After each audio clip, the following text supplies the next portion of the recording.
Le JT vous est présenté par Alliance. Alliance, Frédéric Le Temps, à 1 avenue Raoul Laurent, à Saint-Dizier. Alliance, avec vous de A à Z.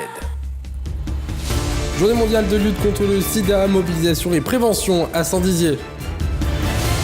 Les sapeurs-pompiers, jeunes sapeurs-pompiers diplômés en préfecture à Bar-le-Duc. De la magie sur la scène des fuseaux, Kamel le magicien était en terre-braillarde cette semaine. En cas de perte de cheveux, savez-vous que les greffes sont possibles et cela très proche de chez vous.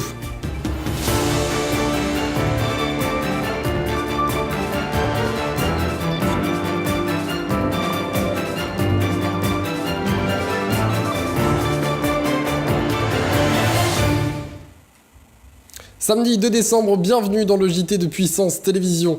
Avant de développer ces titres, regardons ensemble la une de vos journaux locaux. L'hebdo Voix de la Haute-Marne paru hier, titre sur la décision de Nicolas Hulot en matière du projet CIGEO. Celui-ci se dit favorable, c'est la moins mauvaise des solutions, a-t-il affirmé. Le journal de la Haute-Marne de jeudi titré sur le développement économique du territoire par le biais des pépinières d'entreprises comme à Chaumont-Saint-Dizier ou encore Vitry-le-François. Ces dernières sont des réels lieux de création. Et je le disais en titre, à l'occasion de la journée mondiale contre le sida qui avait lieu hier, le groupe hospitalier du DER ainsi que la fédération SOS Hépatite organisaient diverses actions de prévention. Une projection du film 120 battements par minute avait également lieu jeudi soir au Ciné-Quai de Saint-Dizier. Un reportage complet signé Audrey Tézan, Sylvain Pinault et Benjamin Arbez. Bonjour tout le monde, nous sommes Acteur Paris et nous sommes venus vous donner un cours de prévention sur le sida parce que l'État français est incapable de nous informer. Qui vous a donné l'autorisation? Il faut savoir que la capote, c'est la seule manière de se protéger pour la fellation. Il faut savoir que Dans le cadre de la journée mondiale de lutte contre le sida, 2 événements ont été organisés. Dans un premier temps, jeudi 30 novembre à 19h au cinéma de Saint-Dizier, la projection du film 120 battements par minute de Robin Campillo, suivi d'un échange avec des professionnels de santé du centre hospitalier. Dans un deuxième temps, vendredi 1er décembre, dans le hall d'accueil du centre hospitalier, des animations sur le thème du sida, dépistage gratuit sida-hépatite, exposition sur l'histoire du préservatif, lâcher de ballons, quiz et informations. Et aujourd'hui, on est là pour la journée sida du 1er décembre, qui est là de tous les ans depuis une trentaine d'années. Donc nous sommes associés à l'UTEP, qui est donc le service de l'hôpital qui prend en charge le suivi des patients en traitement pour avoir une autre relation par rapport à la problématique des traitements et aussi des effets indésirables. Et c'est bien d'avoir un soutien dans ce genre de traitement et aussi là pour le côté préventif des choses. Et à l'occasion de cette journée, on voulait avec l'ensemble de l'équipe pouvoir faire à nouveau de l'information et proposer aussi un test de dépistage.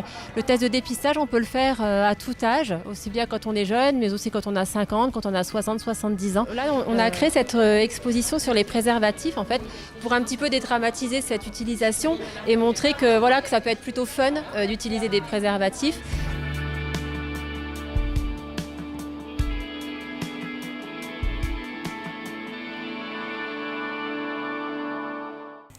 Cette semaine, 23 jeunes sapeurs-pompiers meusiens et 17 sapeurs-pompiers se sont vus remettre respectivement le diplôme de réussite du brevet national des JSP et l'insigne d'animateur au sein des salons de la préfecture de Bar-le-Duc. Une cérémonie placée sous le signe de l'engagement, ô combien celui-ci est important pour le secours au quotidien. Un reportage de Nicolas Fontaine. Ce mercredi s'est tenue au sein de la préfecture de la Meuse à Bar-le-Duc une cérémonie en l'honneur des sapeurs-pompiers et de jeunes sapeurs-pompiers diplômés.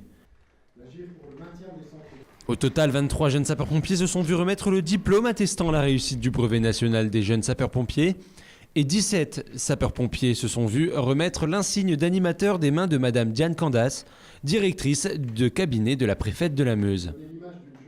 Une jeunesse dynamique, engagée et motivée, soulignera Jean-Louis Canova, vice-président du conseil d'administration du service départemental d'incendie et de secours. Et un engagement citoyen pourvu de valeur, indiquera le capitaine Michael Moureau, président de l'Union départementale des sapeurs-pompiers meusiens, au pupitre devant les promus et devant les familles. Les jeunes sapeurs-pompiers du département de la Meuse, qui sont environ 205, constituent un vivier de recrutement de sapeurs-pompiers volontaires et voire de futurs sapeurs-pompiers professionnels qui nous permettent de renforcer nos effectifs. Vous savez que la problématique du recrutement de sapeurs-pompiers volontaires est une problématique qui touche le département de la Meuse, mais l'ensemble des départements de France. Et je dirais que c'est un recrutement de qualité, puisque le jeune qui a consacré 4 années de sa jeunesse à se former pour être sapeur-pompier volontaire, on a plus de chances de le garder dans nos rangs que quelqu'un qui découvre un petit peu par hasard cette vocation. Voilà. Alors la formation des jeunes sapeurs-pompiers se déroule sur 4 cycles qui sont répartis essentiellement sur 4 années scolaires. Le premier cycle tourne essentiellement autour d'une année d'initiation, de découverte, au cours de laquelle le jeune sapeur-pompier se familiarise avec le milieu sapeur-pompier, découvre un petit peu les matériels, le fonctionnement d'un centre de secours. Ensuite, au cours des 2e et 3e cycles, on arrive sur une partie un petit peu plus technique, pratique, au cours de laquelle le JSP, le jeune sapeur-pompier, commence à faire des manœuvres, apprend des gestes techniques, des gestes de secourisme, afin qu'il soit en capacité de se préparer au mieux au quotidien pour pouvoir intervenir en qualité, par exemple, de sauveteur isolé. Vient ensuite le cycle 4, qui lui est sanctionné par le brevet de jeune sapeur-pompier. Donc c'est une épreuve qui se déroule tout au long d'une journée, au cours de laquelle le JSP est mis à l'épreuve sur des tests sportifs, notamment piscine, parcours sportif, épreuves d'endurance musculaire, des épreuves techniques, réalisation de manœuvres, et puis des épreuves théoriques pour vérifier un petit peu les savoirs acquis au cours de ces 4 cycles. Donc à l'issue de ce brevet, les JSP sont en capacité d'intégrer un centre de secours et de faire valoir leurs connaissances pour intégrer de manière facilitée un centre de secours et de devenir très rapidement opérationnel et renforcer les sapeurs-pompiers volontaires. Alors les projets naturellement sont toujours d'augmenter le nombre d'écoles sur le territoire. On a effectivement encore quelques zones blanches sur le territoire et on travaille activement avec le président de l'Union, avec le directeur départemental pour développer les écoles là où on a de la demande. Donc naturellement, on envisage d'ouvrir rapidement quelques écoles supplémentaires, notamment sur le sud-ouest du département où on a effectivement une carence d'écoles. Et puis on travaille actuellement en partenariat avec l'Éducation nationale pour que les collèges meusiens ouvrent des sections de jeunes sapeurs. On en a déjà 4 dans le département. Et c'est un partenariat pendant la scolarité. Le JSP, pendant son temps scolaire, c'est une option, travaille et reçoit des enseignements tournés vers les JSP. Et puis reste à réaliser au sein des écoles de JSP, là où on est en partenariat, uniquement l'enseignement technique et pratique. Donc voilà, l'avenir, j'ai envie de dire, augmenter la capacité d'accueil de nos écoles et puis développer un petit peu plus, là où on a des besoins, là où on a encore des carences, nos écoles. Vous l'aurez compris, les jeunes sapeurs-pompiers sont la relève de demain et en ce mois de décembre, pensez à réserver un bon accueil aux soldats du feu lors de leur passage pour le traditionnel calendrier.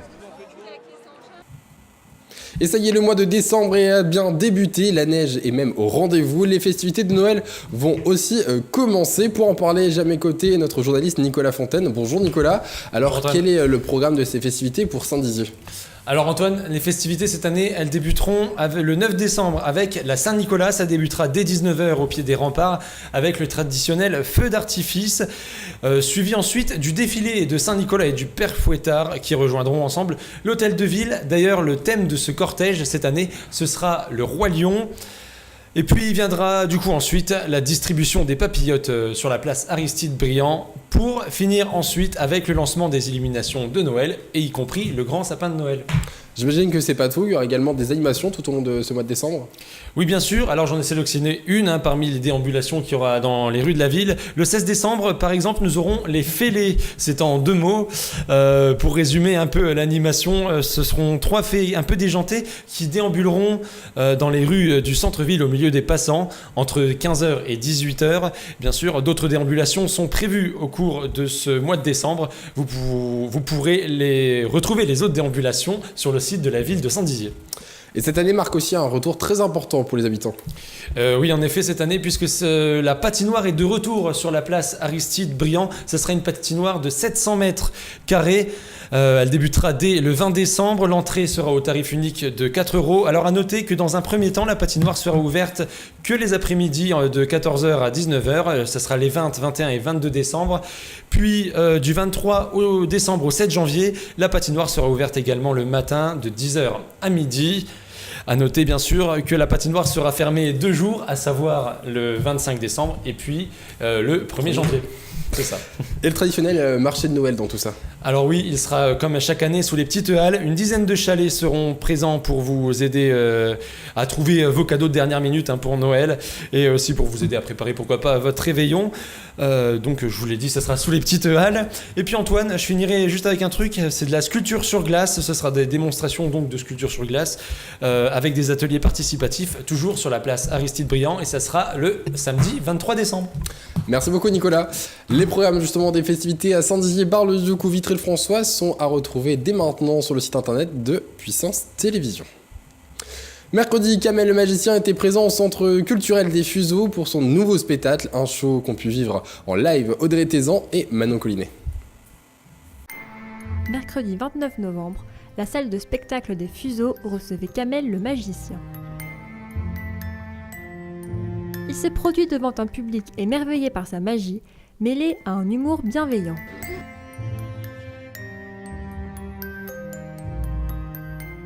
Les petits comme les grands ont pu le rencontrer dans le hall des Fuseaux après sa représentation, où il s'est prêté à une séance de photos et de dédicaces pendant près d'1h30 pour le plus grand bonheur de ses fans. Merci à vous, merci pour la rose. Pour rien te cacher, c'est la première fois que je viens à Saint-Dizier et franchement le public était juste mortel. J'ai kiffé vraiment, c'était un vrai plaisir, j'ai pris beaucoup de plaisir à jouer ce soir, c'était un vrai bonheur. Comme tu as pu le voir, il y avait des enfants qui étaient juste extraordinaires à mourir de rire et voilà, j'ai passé un très très très bon moment. J'espère très sincèrement que je reviendrai. En plus, vous avez la chance à Saint-Dizier d'avoir une très très très belle salle. Donc voilà, je suis un homme heureux ce soir pour Puissance Télé.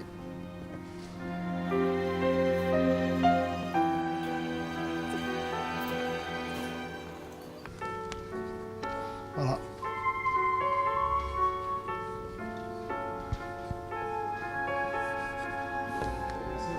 Une soirée magique pour les spectateurs qui a suscité des vocations pour certains et remémoré l'émerveillement de l'enfance pour d'autres.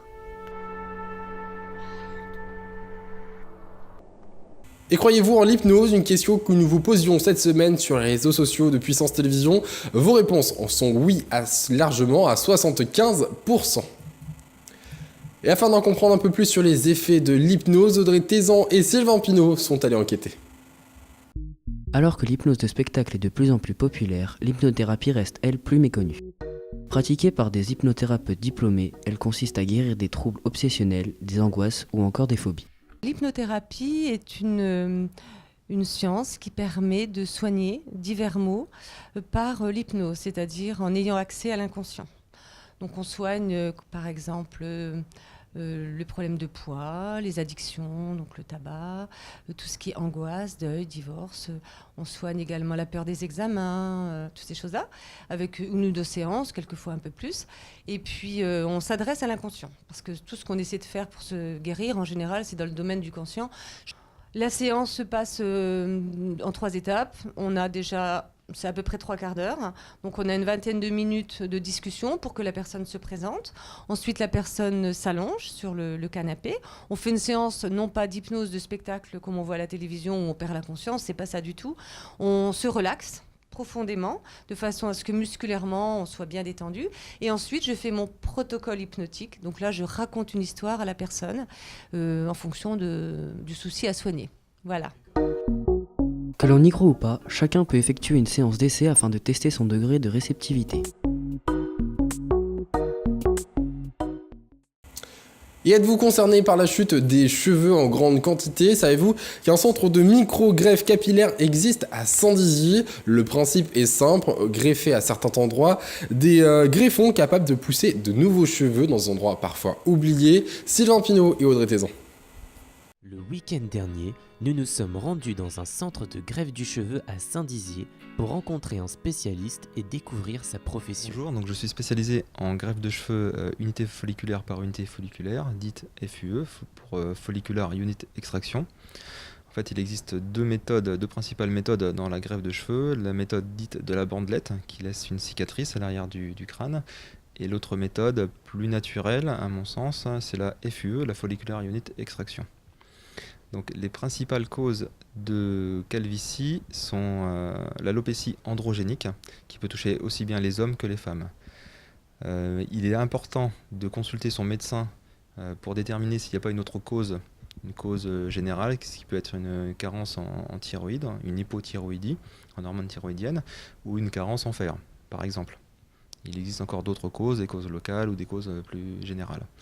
Si votre médecin ou le médecin spécialisé a éliminé ces principales causes, et si la zone donneuse à l'arrière du crâne est suffisante, une greffe de cheveux peut être réalisée. La qualité de la greffe de cheveux dépend vraiment de la zone de prélèvement à l'arrière du crâne. Si la zone de prélèvement est suffisamment dense, on peut espérer obtenir de très bons résultats.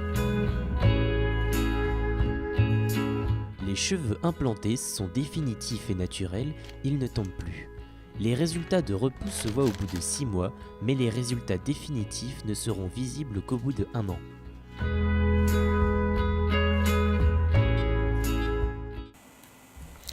Et c'est la fin de ce JT, merci de votre fidélité, merci aux équipes qui participent à son élaboration.